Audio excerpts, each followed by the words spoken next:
Ladies and gentlemen, welcome back to Let's Talk.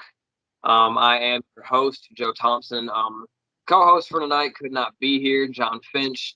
So he laid that all in my lap. Helmet strap. We can bring you guys a good show tonight. With me, I have two very awesome gentlemen. First one is Keith Dixon. He dabbles in conspiracies, conspiracy theories, anything from left field to shortstop. He'll keep you on your toes. The next guest we have, his name is Brad. He'll have to tell you his last name. Would be Stagliano. It's Italian. Yep. I didn't want to butcher it, so that's the pronunciation. Gentlemen, so good to have you on tonight. So awesome for you to be here. Tonight we're going to talk about conspiracies. All right. We talked a little bit about the show beforehand, so they kind of know what to expect. But the first I want to touch on is a little snip I found, and it's called Queen Elizabeth I was a man. Some believe Queen Elizabeth I died as a child, and to prevent the end of the royal line, she was replaced with a young boy. This theory is said to explain why the ruler remained chaste throughout her reign. That being said, which one of you wants to take this ball first? Well, it's probably the strangest one I've heard in recent times. I haven't touched upon it myself. Given sort of, if I had obviously seen that headline, I would have been going, what? And the research would have carried on that little bit further. But just straight off the bat, that's a strange one. But, being said, Paul McCartney died, apparently, in his sports car. They've put another Paul McCartney in for the American tour, voila, and that's why the band broke up. And that's just as, out there. So, I'm processing it, taking it in. Yeah, Brad. That being said, Brad, let's see what you think on that. You know what? He's mentioning Paul McCartney. I'm thinking a better conspiracy theory would be probably Keith Richards. Why is he still here? No, seriously. It is interesting because there's that need, I guess, to keep, especially in politics or royal family, or there's a need to kind of keep that facade going, to keep the appearance. So I actually, coming from a more of a objective background, to where I'm not a conspiracy hater, but I'm just not a fill in the blank with fantasy kind of guy. So, I wouldn't put it past at least attempting to do something to, if somebody in the royal family died at birth, to carry that on, and again, it would be interesting to kind of go down that rabbit hole maybe and see if there's anything that kind of precludes itself to maybe something like that actually happens. So that's interesting.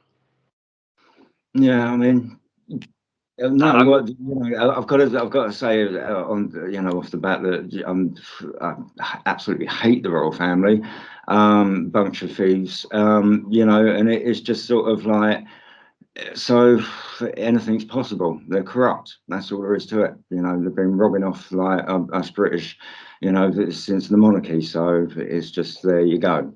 And I have to say, for me, finding out that information, it wouldn't be no different.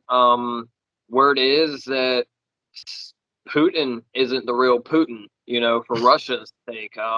There's word that a lot of, as you guys touched on, there's a lot of famous politicians as well as world leaders that have stunt doubles, just because they are in politics. So it wouldn't surprise me that they stuck, a little boy in to kind of fit the role for the Queen Elizabeth role, So it's kind of nice to touch on that for a minute.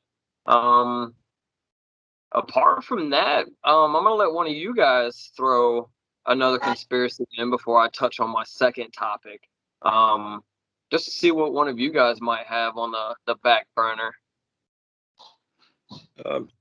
Keith, you're the conspiracy guy kind of guy. So I will let you take the The most recent one was, the pictures of like all those guys running alongside the American like jet before it took off.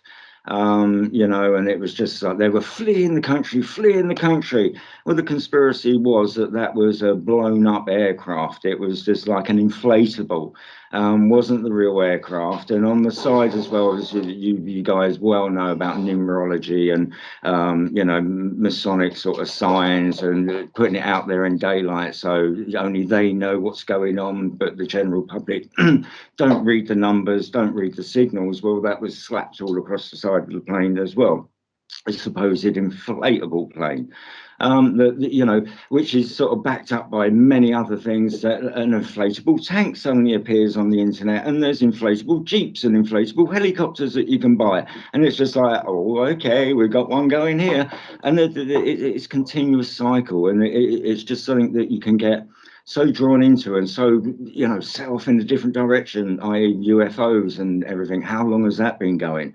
And it's just sort of, it sucks you in, and there's no tangible evidence whatsoever. But you get pulled in different directions, and that's a weird one, but worth having a look at.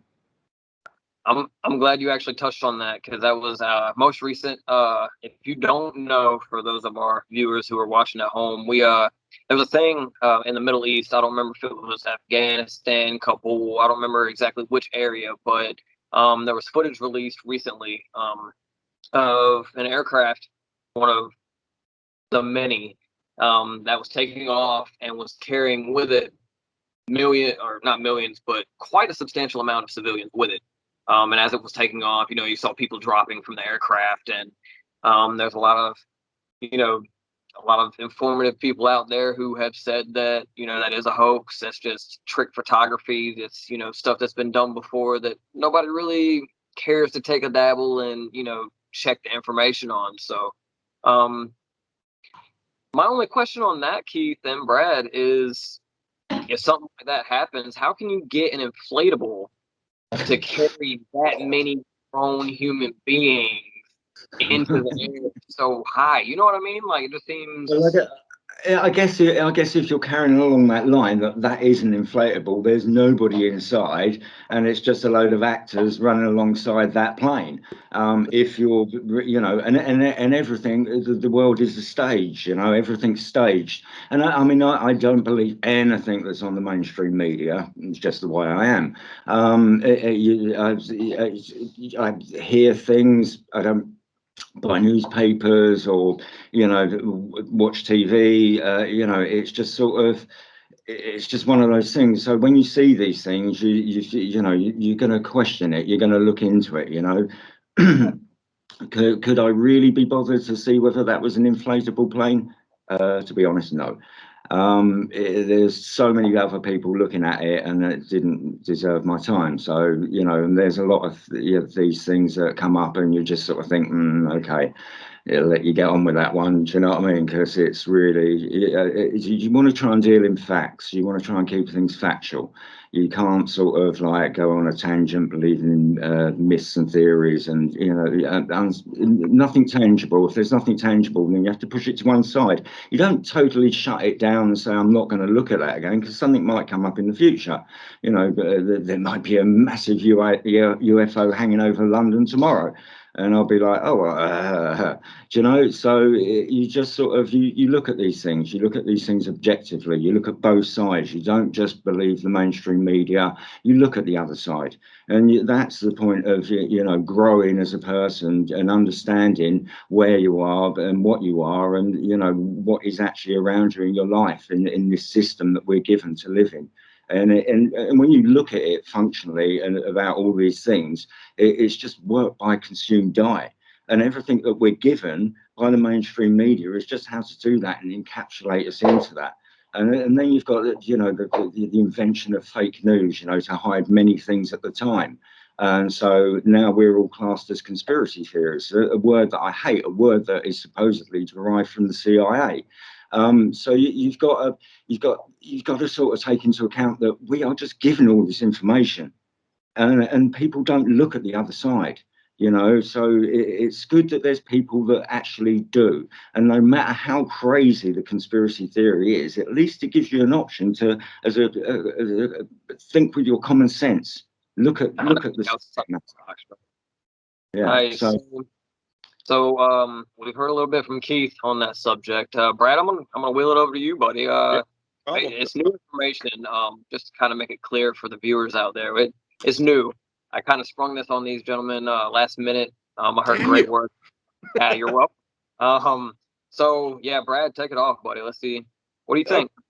Yeah, definitely. Okay, so here's where I am going to kind of bring this down a notch a little bit here. And I do like conspiracy theories because I believe they actually serve a purpose in society, because it is a way for us to kind of quality check what we are receiving externally, internally. It's a way for us to be able to filter and decipher, what we are being fed, what we are being told, and I think it's an innate instinct to maintain our freedom. And, so we want to make sure that the information that we are getting, it corresponds with reality, and it corresponds with, making sure that it's for the betterment of everybody, in our society. So, but it's interesting because it's like, Keith is also mentioning being objective and finding the truth. I'm not sure how we get from being objective and finding the truth in terms of inflatable everything, and where does that come from? So there's a little bit of a jump there, maybe like the size, like the Grand Canyon, but that's okay, But I agree with the premise. I do agree with the premise of conspiracy theories, because being able to question is pretty much everything. It's being able to question is maintained the freedoms that we do have, available to us. And it's kept us that way to at least some extent, to whatever varying degrees that we are free. But at the same time, I don't necessarily agree with kind of just filling in the blanks with fantasy. exactly. Things that are conjecture, things that are just like, well, inflatable, but inflatable how? I mean, are there seams? Are you seeing someone with a little bike pump going inflating things? I mean, what are we seeing here? Exactly. Yeah, So you would ask yourself those questions when you're confronted with the information. of course. So that's enough flashes up in front of you, and you obviously objectively think, you start thinking, well, how's that bloody possible? Do you know what I mean? There was people hanging off the bloody thing. Do you know Right. how are you going to hang off? And your mind's just constantly working. And like I said, you just sort of like, you have to tread carefully, because there are so many, out there. There really are. So that being said, I have to ask, do you think it's out of the realm of possibilities that someone would go to that length to make something that just, I guess? Well, they said they went to the moon, so hey. I mean, we can definitely touch on that here in a little bit. But yeah, I mean, I don't know. For me, I guess it's all, whether it's trick photography, trick video, inflatable aircraft, whatever the case may be. The question still lingers. It's just, from what people see, you got real people hanging off of real shit in the middle of the air. So I mean, Right. it's half a dozen and six in the other. You just really gotta, I guess, to touch on Keith, you gotta look for yourself. That's kind of what we try to let others, know. If you can't think out of the side of the box for yourself, you're always going to get tripped into one side or the other, whether you believe in that said path or you believe in something else that, you were taught growing up. It's just something that you have to take and run with no matter what you decide. Yeah, I think it's a good point. Like indoctrination, because like you mentioned, in terms of what we believe, and indoctrinations, it tends to be, it has kind of become a 5-cent word. Unfortunately, it's become kind of just easily thrown around, and, well, you are indoctrinated. It's kind of like this put down. You want to know what the truth about indoctrination is? If you weren't indoctrinated, Keith, you wouldn't know how to get up out of bed in the morning, put your shoes on, and go wipe your ass and brush your teeth. None of us would know. That's in the byproduct of indoctrination, is knowing about our environment and our world and being able to, correspond with that world. So it's just indoctrination is what we know. And Yeah, but anything that's evil.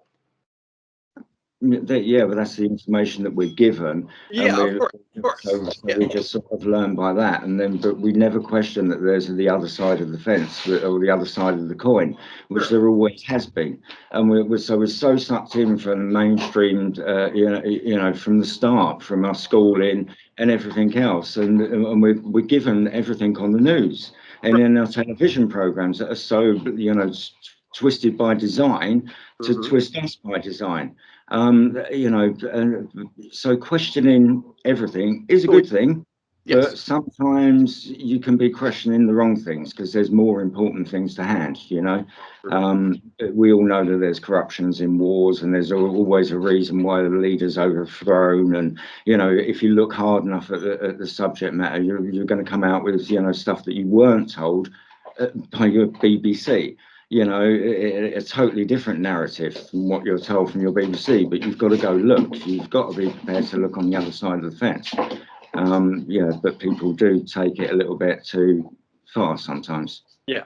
Oh, yeah. Yeah, I agree. So, I mean, the whole common base for conspiracy theories is they're trying to cover up something bigger. I mean, if you think about it, all the greatest conspiracies are designed and blueprinted to cover up something even bigger that the world's been paying too much attention to, i.e. the media, i.e. social media, Facebook, whatever. So that's something kind of neat to think into as well. It's like we touched on before. If you don't have a brain enough to think outside the box and actually look into certain ideologies or methodologies, or in this case, conspiracy theories, you're probably not going to get very far on your own. So that being said, I've got another curveball for you, gentlemen. It's another headline I'd like to read, give you a little bit of info about it. Amelia Earhart. So for the viewers who don't know, she was pretty much noted for making the full trip around the Earth. Again, another conversation for another story. Whether or not it's flat or globe, we'll let Keith take that off on future episodes. But you and me, buddy. You and me. A little bit with Amelia Earhart. She's been shrouded in mystery ever since it disappeared in 1937. Now, while it's widely believed that she ran out of fuel and crashed into the ocean, some also think that she landed by mistake on a deserted island and was eventually eaten by 3-foot-long coconut crabs that were inhabiting those shores at the time. So, that's a little bit about that theory. I'll start with this one. Amelia Earhart. That's American history, world history in itself. Back when they were trying to see how far we could take aircraft, we tried so many times to travel, see how much of the Earth they could see. She was one of the first ones to make that trip. Again, back in 1937, she was famous for going missing. And some say that she never really went missing. She was caught, in various public places around Europe, around the States.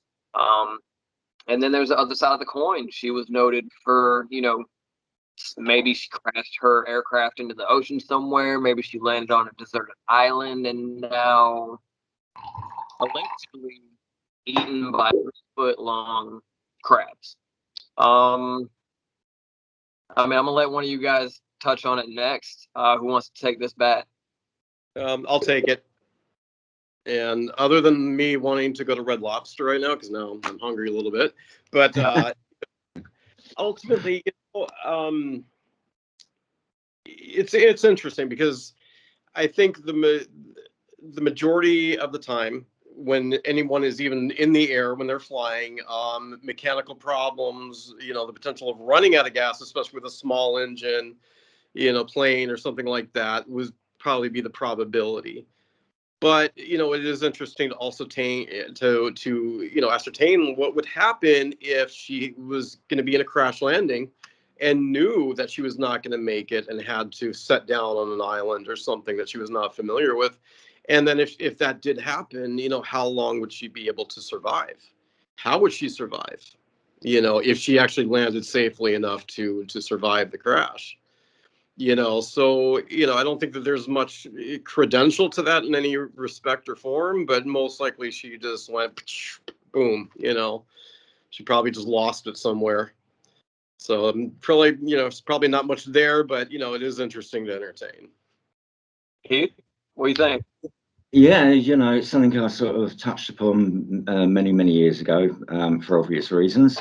And it's just sort of like, yeah, I mean, she took off, obviously on her mission to do exactly what you said on the place where she thought she was at the time. And, yeah, so I just sort of like, as Brad said, it's just like sheer speculation what happened. One would hope that it was like so quick, you would hate to think that she actually had to put down somewhere and never got found. As far as sort of like seeing her after her death and it being, they said that about Elvis, and they still are today, probably. I haven't checked recently, but this sort of like stuff it continues. It sort of snowballs. And as the years go by, all you're left with is the true evidence that she took off that day. Yep. So, I mean, that being said, there always begs the question. Nobody was ever found. This is pre-World War II era. 1937 was the supposed date. So, that span probably lasted 2 years. I don't remember the exact start date, but it was pre-World War II. Those of us. I mean, she would have been flying over an incredible, vast amount of water, which even now we can't get a radar to or anything like that. So don't even say satellites. But it's just sort of there are these far reaches of the seas that if she went down there, then they're never going to find her. Vast amounts of ocean. Yeah, I think that we're kind of stuck with what we have as far as written history or as far as the folklore or the story.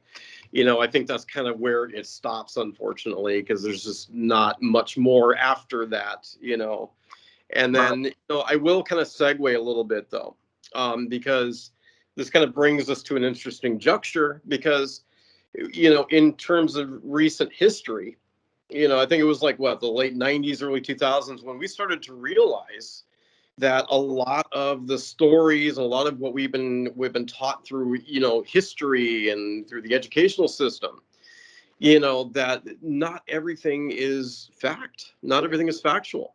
In fact, a lot of what we've been handed was folklore, and this brings us to something interesting because this is where I think conspiracy theories do come into play.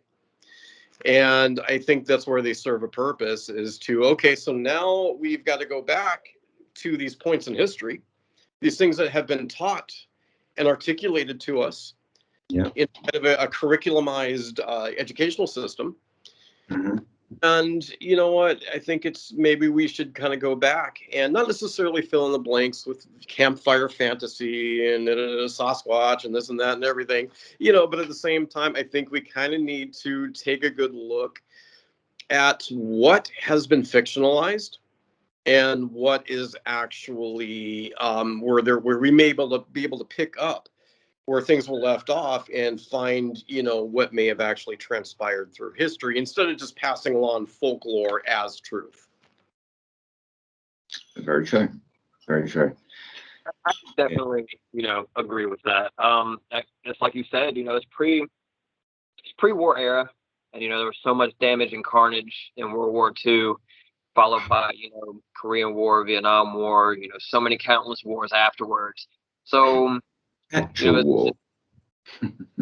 Yeah, it's hard to say, what truly lied behind some of those, few conspiracies, such as the old Goldies, Amelia Earhart getting lost, there, whether or not there is a Bermuda Triangle out past, the Caribbean islands, nobody ever really knows.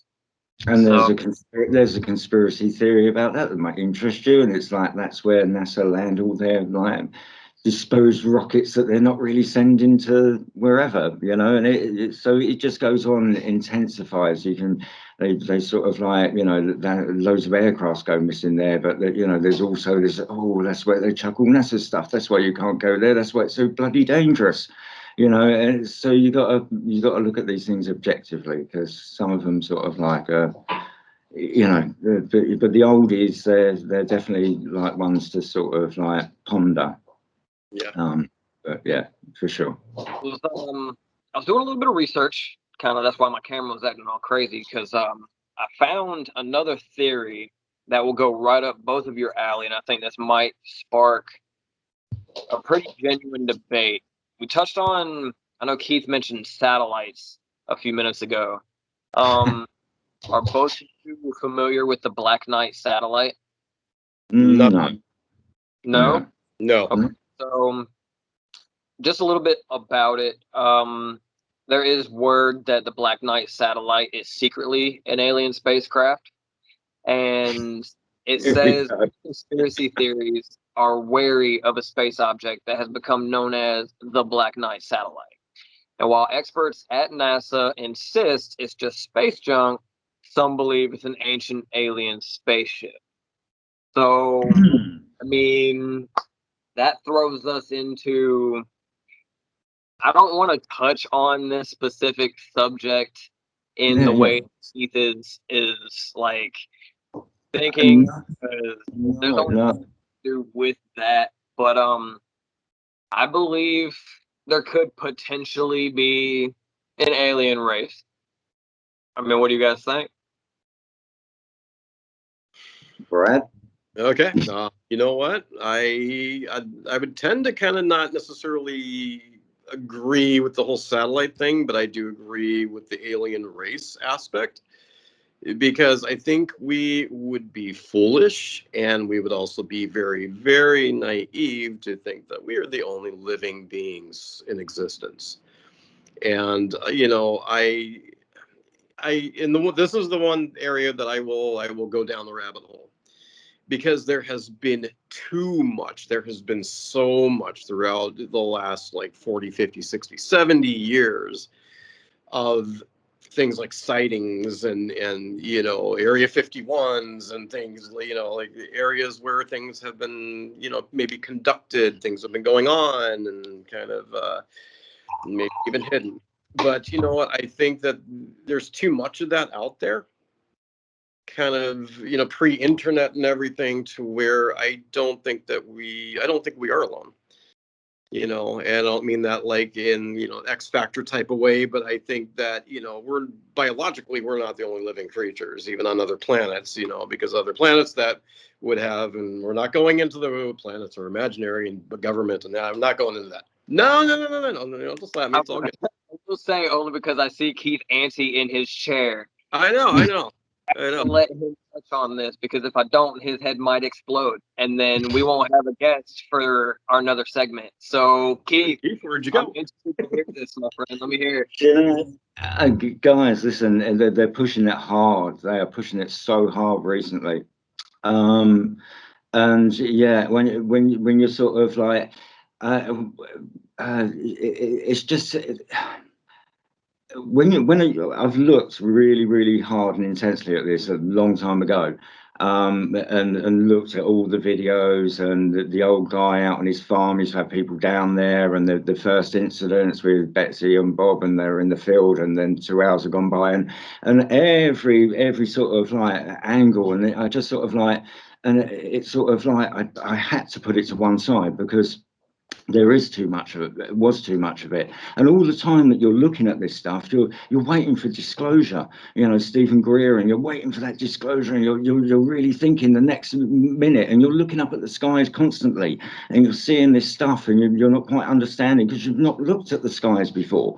You know, this is the first time you're looking up in your life. You're waiting for these aliens to come down. They've got to be there. There's Area 51. It's just got to be true, and the U.S. government are going to have to release the documents. They're going to be out any day. They're going to be out any day. And these documents came out from England. And then to make the matters even worse, they had black marked big sections of these documents. So the conspiracy theorists are just like, oh my God, what are they hiding there? And, you know, so there was a disclosure to a certain degree. And, but, you know, and it's just sort of, but when I truly think about this, and because I know that space is fake, and I'm certain space is fake. There has got to be, you know, if any tangible evidence, you know, and I pushed it to one side and not shut the door. And I thought, well, if it could come from anywhere, it might come from another hole in the sort of thinking that I have, that, you know, is obviously the flat Earth. Right. But so that being said, that's my only possibility that they could actually be with us, is if they're within the same realms as us. You know, and it's just sort of, and when you do touch across those realms, it's everything's perfectly simple. And you know, anything sort of possible that you're actually thinking about. It focuses your mind, and you really do sort of, you know, you have to think, you know, with a little bit of clarity when you're down the road. So as far as I am, with my understanding of where we are and what we are, you know, like I said, you know, that alien life, yeah, you'd be foolish to think that we were the only beings. You know, that would be just, you know, not thinking logically. So yeah, I mean, I hold that thought, but maybe put it in a different light, maybe research other areas and possibilities. That being said, you know, from both of you gentlemen, there's so much evidence, um, kind of, that could lay in both sides of the spectrum. Um, you know, as of a couple of examples, the pyramids, they are gold capped for the sole reason of early electricity. Apart from that, you have all of these different societies recording all of these different sightings of greater beings. And then I didn't want to dig into this because it's such a touchy portion of conspiracy theories, but I've also dabbled in different religions, and they all have basic similarities. You know what I mean? So it's kind of, is it really out of the realm of possibilities that space and otherworldly beings could be a thing? You know, I mean, maybe these, you know, the early races were seeing the creators as they still visited us, and, you know, nurtured us and led us on our way. Maybe this is what they saw. Once they were ready to leave, they left and come back time to time. You know, you've got to sort of like, there's probably so many avenues of it's, you know, explaining, you know, the past. You just got to be prepared to think outside the box and go down those avenues, you know, wherever it takes you. You know. Brad, what do you think? Yeah, no, I think this is definitely that one esoterical avenue to where, you know, I mean, we cannot really pinpoint our past outside. I mean, you have religion, which is belief based. Yeah, that is faith based. Who me? But there, I'm sorry. Did you say I did? Oh, okay. But yeah, it's faith based, and but that doesn't necessarily mean that it doesn't have an origin of factuality. So, you know, I mean, what somebody believes has to come from somewhere. That belief system has to have propagated. You know, so there is a strong, distinct possibility that, you know, the people that were our ancestors, before modern civilization, they may have had encounters that, that we're just now mimicking with Hollywood, and we're just mimicking with, little green men, and it is interesting, and this is the part of conspiracy theories I really do like, because you know what, this does titillate the imagination a little bit, and it's a little bit more, childlike in the respect of kind of before indoctrination and kind of when we were kids using our imaginations. And this is an interesting thing. It's kind of a question for you, Keith. Yeah. Do you think that our infant imaginations, our infant minds and our child minds, before we started school, before we started the indoctrination of learning, do you think that we may have been more connected in a universal way to a greater source, and then that was dulled down, or that was stopped because of indoctrination, because of our educational system? Do you think that that's a possibility, that we had more of a etherical knowledge pre-education? As a child, you're just like a sponge, and the sort of free thinking aspects you got when you're spinning around the front room annoying your mother, isn't really sort of a focused mind. You're onto one thing, onto the next. I've just got two puppies, and they're exactly the same, But it's just sort of, it's just, when, if they were left to their own devices, if they hadn't had all that information thrust upon them, and this is how it is, and blah blah blah, then you got a free thinking mind, and children should be accepted into schooling on the how they are as a child, and everybody's classed in the same bracket and all thrust into the same class, and nobody's taken care of for their individuality or their certain skills. We're just trained to be good citizens, and that's our schooling. And when you come out of school, you're really not quite sure what you're meant to do, because no one tells you you've got to work, buy, consume, die for the rest of your life. Live with it. And so we all find our own way through it, and at some certain point, we start questioning things around us.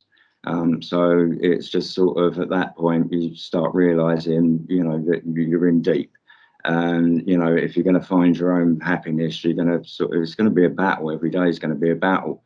Why is that? Why should that be, when our grandfathers and our grandfathers paid taxes for a better life for their children, but now they're taking everything. They're taking sort of almost half your wages away. They're taking everything. They've taken, the economic belt has been pushed so tight that the mum and dad are both having two jobs, and they're still having trouble. I think it was 450 homes in this country last year were just taken away from people because they can't afford their mortgage. It's a crazy world that we're sort of designed to live in, and we're losing all the time. Oh my God. California. I live in California, where a 2-bedroom house is about 700,000. So yeah, trust me, it's out of control. The system is out of control, very much so. The system, yeah. That means I have to ask this question without digging into the depths, because I know where it's going to go when I ask it. That being said, from both of you gentlemen, do you think that the conspiracy theory that this is all a quote unquote matrix could be put into clarification? I think so. That is something where, of all of them, I mean, you can take all the movies in the past, like 50, 60 years. The Matrix is probably the truest telling and foretelling in terms of the system that we are a part in. The whole thing is actually extremely accurate. I mean, the movie itself is fantasy based, but in terms of the philosophy, it's dead on. It's dead on. I mean, the machines, I mean, that's the system. We are here for this. We are the batteries, like when they're in the cocoons and everything. That was the reality they discovered. We are the batteries that are supporting that system. It's us. It's off our backs. It's our hard work. It's us killing ourselves and living shortened lifespans because you know what? We have to kick our own ass every freaking day. It's for the system. It's to keep everything going. So yeah. But what happened to our individual freedoms? Where's my castle and horses? Where it's just the whole thing is unjust, and people stand up for their rights, and try to have that freedom of speech and freedom of thought. But you don't get the chance to have freedom of thought because you're so embroiled in the rat race and so embroiled with the little things in between. So when you actually get a break in your life to sit back and think how us three have about stuff like that, we've been very lucky to question what's around us, because most people don't get that opportunity, and they're walking blind into whatever situation is put in front of them, and they accept it for what it is. The BBC have got a lot to answer for, for many, many years. And the same propaganda comes from your, news shows out there. It's scripted. Life is scripted. Hollywood. What is everyone made out of? Hollywood. It's all a spell. We've been spellbinded since we've been children. We've been, that has been our indoctrination. What they show you in the movies is preparing you for what's to come. So it gets into your psyche, and you're quite expecting the next pandemic or whatever it may be, or catastrophe on a plane that might hit a building or whatever. It was all in the movies before these situations. So you've got to ask yourself, are they just like flashing that wand and mixing with your mind just so we're all accepting? Oh yeah, that stuff happens. How do I know that happens? Because I saw it on the movies. Oh, and I also saw it on the news last night. It's got to be real. Life, or life imitate art. There we go. That's that question. So it just kind of leaves the fact. I touched on this on our last show, Keith knows. So it kind of just leaves the fact. I heard a quote from Denzel Washington, as a matter of fact, and he was just like, whoever's got the story first is the one that everybody huddles to. They don't necessarily care anymore that it's factual. The first story that they can get their hands on and sell is the one that sells. And instead of just fact checking anymore, everybody's just like, oh, that's got to be true because that's what they tell us. So, I mean, there's so many things, whether it's, are we a matrix? Is the world flat? Which we'll touch on later in coming episodes. Yeah, that's what we're going to like. Yeah, it's such a great thing, to have good, honest debates, especially when there's so many conspiracy theories that will take you down so many different paths. So it's definitely awesome to touch base on. This is the part of the segment where I give you two free reign to kind of either bring up a conspiracy theory for us three to debate, or ask me questions throughout this whole show that, piqued your interest that I haven't exactly touched on. So, whichever one of you want to go first, I'll let you go first, and then we'll just kind of go to the next person after that. Keith, I'll let you have the floor. Yeah, no, I'll let you go again, bro, because like you're obviously sort of like you've looking at this stuff, and you're probably quite interested in sort of what I've got to say again on many subjects. So I'll chuck it over to you. I hope it's one I'm relevant or aware of. Do you know what I mean? It's sort of when you sort of look at so many conspiracies and then you pull away for a little while, you just sort of like it just goes down into the data system. You may not remember every single fact, but the information used to be set. This is another thing that we really must touch on. Okay, so I'll take over. I'm sorry. Is the fact that we've been so You know, We've been so censored on the internet. When I was looking at the subjects I was looking at, 10 years ago, it was freely available. And the next night you were coming from work and you push the thing, and up on the recommended would be all these new shows, all along the same lines of what you'd been looking at the night before. And it was all there. All the information. You could be into government documents one night and pharmaceutical documents the next night. It was a varied thing. I could go and search anything about anything, and it was so free. And then they started censoring everything, and then everything started disappearing, and channels started to be, blocked and taken away and demonetized. And so that is just so apparent, and it's got to be something that you guys have noticed along the way, which is not really, it just shows how confined things have got, even in the research of trying to research a conspiracy nowadays about the planes and them. You're going to run into problems. We Google everything. It's really not the place to be looking for information. May I say DuckDuckGo or something like along those sort of lines would serve you far better. So there are other search engines which still give you a lot of information. I tend to get a lot of my information off of Telegram. There's lots of interesting channels on there, and BitChute is kind of uncensored as well. So there are still places where you can get, the other side, and not this controlled place where we've been thrust with, i.e. Facebook, which is absolutely like abysmal, and fact checkers, these new things that have come online to stop us doing anything else in our lives, or it's just crazy. So it's harder to get information now, a lot harder. And that's the thing that people face with when you tell them about something, they really can't cross-check it anymore.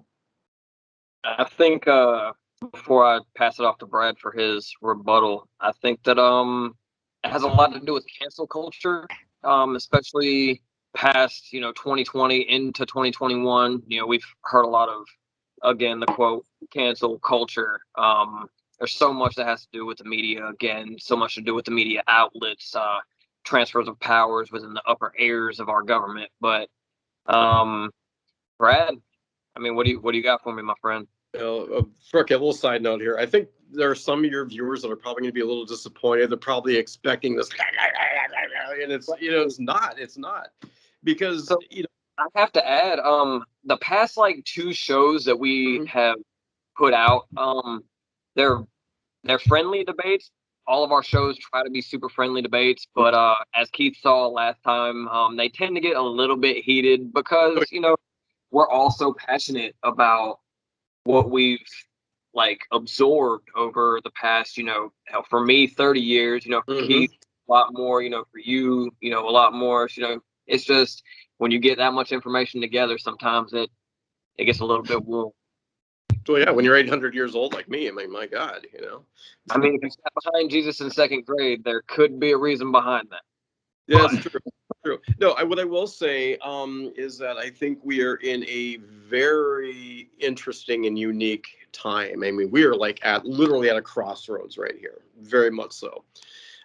Because I mean, you think about it, the internet, as far as we know it, as far as our usage of it in terms of the general public, as far as that goes, the internet's pretty much a teenager at this point, late teens, early 20s, and we're starting to kind of, find ourselves at a point where we've got an availability, we've got a plethora of information at our fingertips, and it's instantaneous, but then again, that comes with its own problem. Because now our information is not just controlled in terms of, the media, in terms of watching TV and radio, but it's also, it's also wildly out of control and has kind of lost its foundational point of objectivity, because now everything can be infused with conspiracy. that may or may not be factual. It may just be fodder for the imagination. It could also be curriculumized to where, or agendaized to where it's specific to, a group or a party's idealisms and theologies in terms of what they're trying to accomplish. So it's very hard. I mean, this is an interesting juxtaposition that we're at right now because, what do we do with all of this information now? How do we filter it? How do we decipher? The one thing here's my view. This is how, going forward, I will, this is how Keith will, get to know me a little bit more too, in terms of how I process things. To me, I think of it like a pendulum. Okay. A pendulum has 3 points. It's going to be dead center. It's going to be extreme left, extreme right. Okay. So when you swing that pendulum, it's going to go extreme, dead center, and then extreme. Okay. And how I process information personally is I like to be dead center, because dead center is an objective view and you can draw from either extremes. So somebody who's just more favorable towards, okay, the government's, everything's a lie, everything is corrupt, human nature is corrupt, so then therefore nothing is true, nothing is believable, it's all, we're being duped somehow, some way, somehow, so then there's going to be a tendency to be at an extreme, and then the rest of the information is drawn from that extreme. And so it's kind of objectivity loses its value when you are based at an extreme. So to the best of my ability, I like to stay at a neutral point, so that way I can draw from either to where I can make the best appropriate decision. Because here's the thing. If and no offense, but if someone's just completely spun out like a rabid meth head with conspiracy theories, it's kind of a disempowered place to be. Because then again, because you can't distinguish, because then you've given up that ability to distinguish, because everything is a conspiracy. There's nothing that's true. So you don't have you kind of give up that ability to ascertain, and be able to filter, the information. So, never mind what you think is bullshit and what you think is just, organized control. Because there's no distinguishing it. Then it's all just organized control, and there's nothing is true. And how do you know you're even breathing and alive? Because it's like it becomes kind of just a giant head trip, in a way. Keith, I'm gonna let you not only respond to that, but I feel like you have one or two more rebuttals for what he just said. And then I have a question for you both that'll kind of either ring a bell or it'll kind of leave you guessing for a minute or two. So, Keith, go ahead, my friend.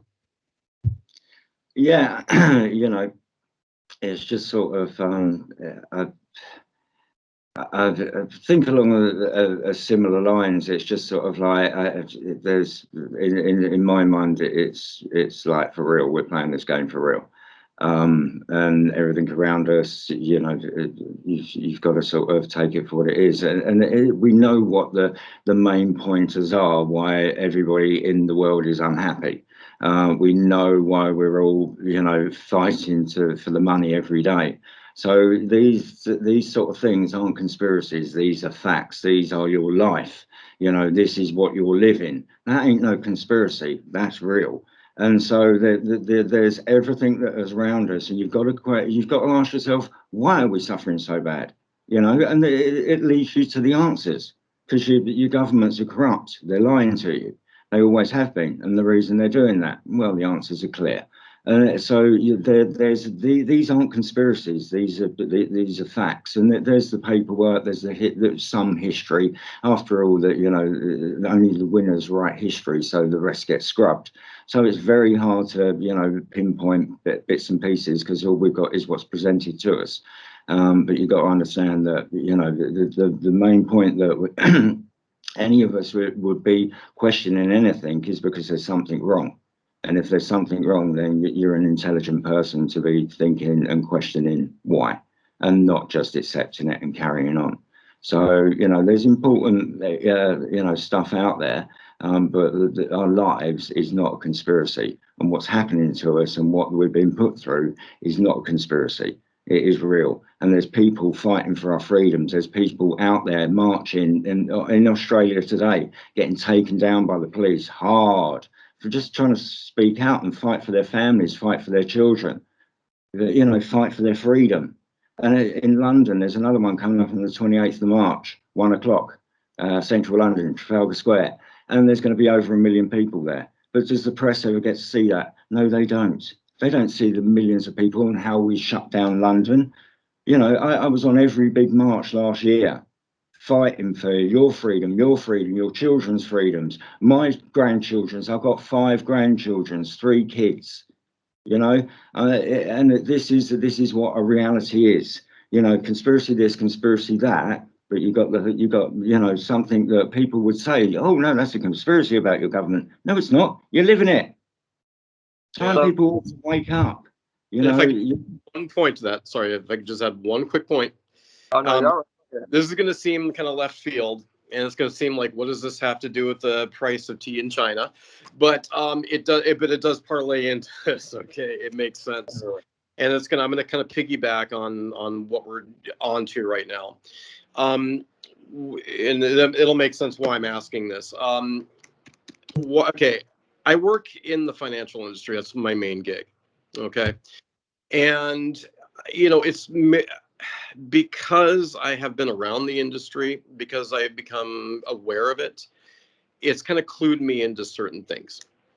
And one thing I want to say is not everything is a conspiracy. Some things are, a lot of it is actually structural.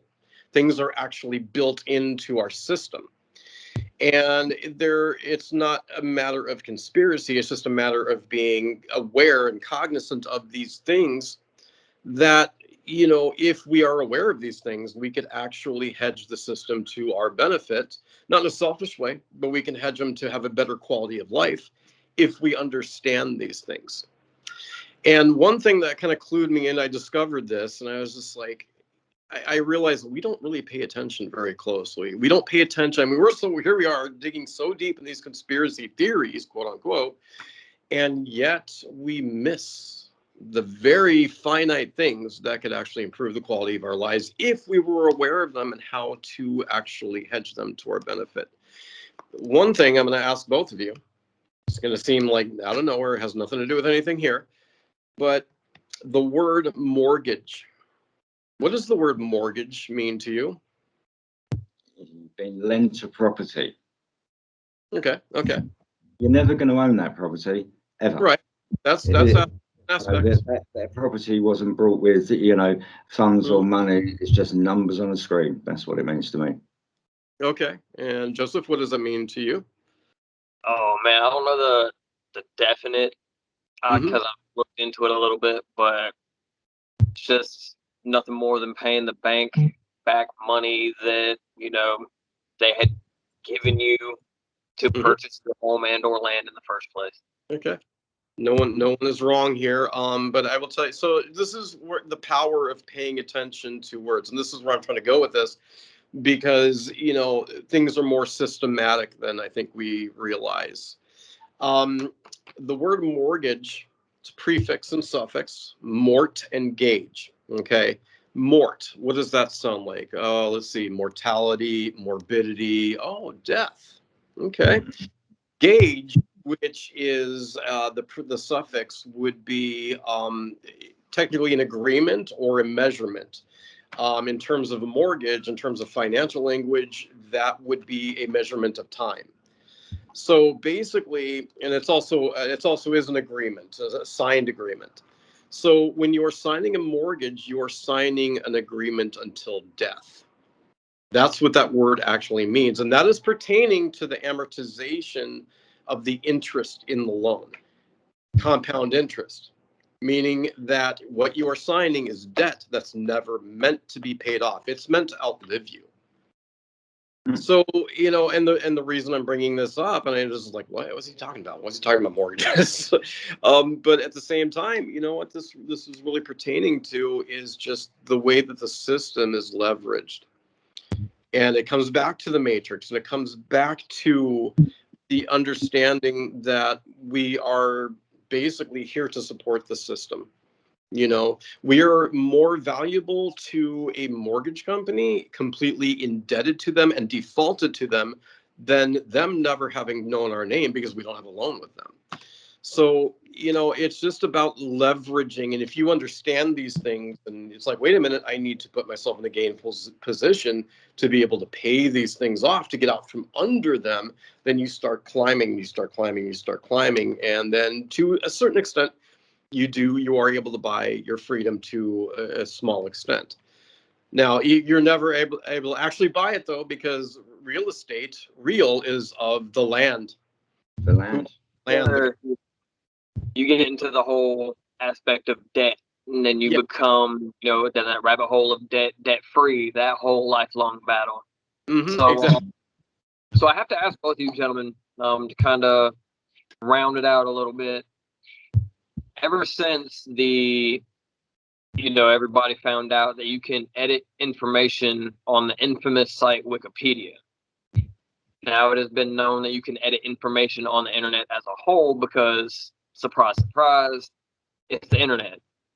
So, isn't it kind of fair to say that at least 70% of the information that the world gets on a day in and day out basis could be the fun term fan made?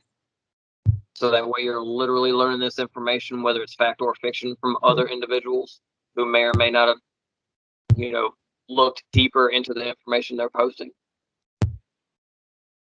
Yeah, I mean, there's obviously loads of stuff that appears on the mainstream media every day that, people just take in. And there's obviously all the stuff that appears on the internet, Facebook, and all the other countless sites that, all this conspiracy stuff comes into play. And, sometimes it belittles, fact and distracts you. But even so, it's like Brad said, if you're thinking, objectively, you'll look. You've got to sort of, but yeah, it's definitely changed everything, absolutely everything, absolutely everything. I'll say, before Brad brings he brings his answer in on that half of the question. I was born in '90, so not technology rather, but the internet didn't drop till early '90s to mid '90s, if not later.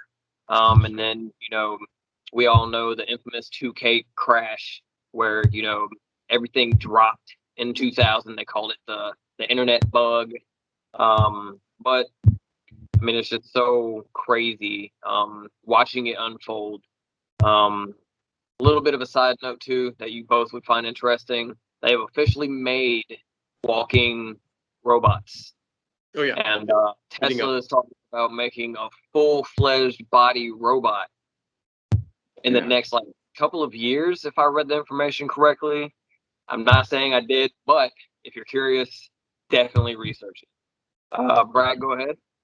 Yeah, I'm just going to very briefly encapsulate, the whole thing with editing information. The whole thing, I remember, growing up, I always heard, oh, Big Brother, it's the government, Big Brother.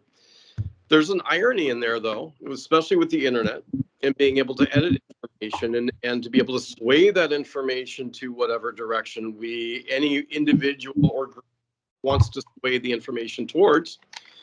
Big Brother has become us. We are Big Brother. We're Big Brother individually. We are Big Brother in groups. We are Big Brother in terms of, the alignments that we are trying to push in terms of our understanding of, in terms of what we want to push onto others.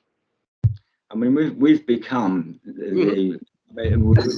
everything's being run by AI now, and everything, and we have become that in itself. We've become the feeders to give it the information it needs to function without us. Very dangerous path to be going down. We're all freely giving our, our intuitions, our wants, our desires, and AI is understanding that and is learning and is growing, and the banking systems and everything else is relying on it heavily. You know, the military systems, you know, every single aspect of it is now, but we are, you know, giving it the tools it needs to understand, which is very, very scary.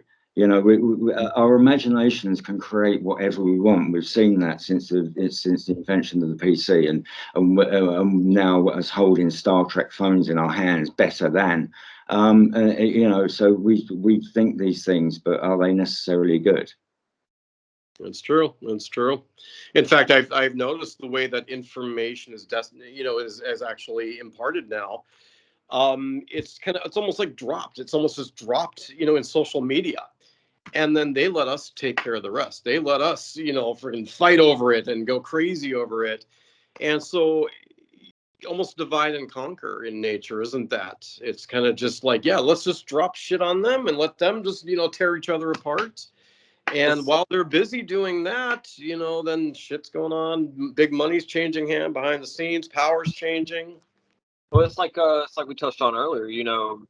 Not only is it shifting in power, shifting in the government, shifting in politics, whatever the case may be, but you also got to think survival of the fittest. They have so many people that are coming out with these brain dead trends, and it's like, I'm almost embarrassed to say it, but like a couple years back, we had people in their early 20s and late teens eating Tide Pods. I mean, so you gotta, it's almost kind of like, are they intentionally throwing these curveballs to the world to see who's dumb enough to let it bite the bullet, so to speak? Or is it just, They've twisted sexuality so much. When I was a child, there was like one gay that I knew of in the UK. His name was Quentin Crisp. And the media and the television, the cartoons even now, are just twisting the imagination. Now you've got people that want to be aliens and wow. Right now, only because I feel like that would be an excellent topic, and I will definitely run that to John, and he'll give me a yay or a nay on it, but I'm pretty sure like we'll just have to be a little bit cautious because of the prior. So, gentlemen, viewers, this has been Let's Talk Conspiracy Theories.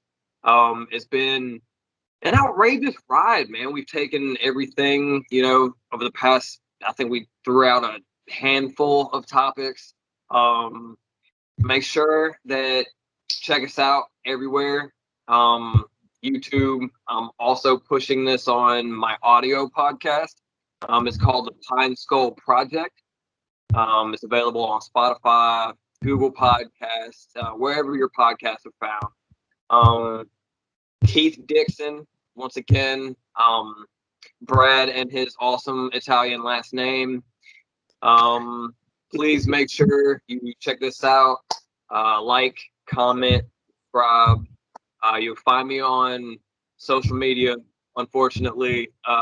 J Thompson 29 for my Facebook and my YouTube. You can find John Finch, the co-host / host, at John Finch out Fox Studio. Keith knows him well. They're from the same side of the pond. So, gentlemen, it's been super excellent. I look forward to talking to you both very, very soon. I will talk to you guys later on, man. Good meeting you both, and let's do it. Yeah, man, it was good meeting you guys. And for the viewers out there, so long. Peace out. Go ahead.